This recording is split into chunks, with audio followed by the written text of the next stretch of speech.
ಯೇಸುವೇ, ನೀನು ನಮ್ಮನ್ನು ಸಂತೋಷವಾಗಿ ನಡೆಸಿಕೊಂಡು ಬಂದದಕ್ಕಾಗಿ ನಮ್ಮ ಹೃದಯ ತುಂಬಿದವರಾಗಿ ನಿಮ್ಮನ್ನು ಆರಾಧಿಸುತ್ತೇವೆ ಅಪ್ಪ.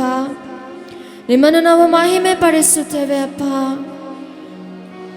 ಕಷ್ಟಗಳಲ್ಲಿಯೂ, ಕಣ್ಣೀರಿನಲ್ಲಿಯೂ, ಹೋರಾಟದಲ್ಲಿಯೂ, ಅವಮಾನಗಳಲ್ಲಿಯೂ, ಮುಗಿದು ಹೋಯಿತು ಅನ್ನುವ ಸ್ಥಿತಿಯಲ್ಲಿಯೂ ನೀನು ನಮ್ಮನ್ನು ಬಿಡದೆ, ನೀನು ನಂಬಿಗಸ್ತನಾಗಿ ನಮ್ಮನ್ನು ನಡೆಸಿಕೊಂಡು ಬಂದದಕ್ಕಾಗಿ ನಿಮಗೆ ಕೃತಜ್ಞತಾ ಸ್ತುತಿಗಳನ್ನು ಸಲ್ಲಿಸುತ್ತೇವೆ ಅಪ್ಪ. ಹೃದಯ ತುಂಬಿದವಳಾಗಿ ನಿಮ್ಮನೆ ಆರಾಧಿಸುವೆ,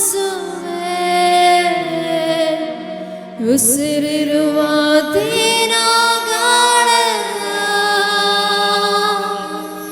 ಹೃದಯ ತುಂಬಿದವಳಾಗಿ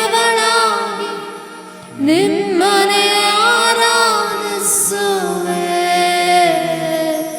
ಜೀವಾಂತ್ಯ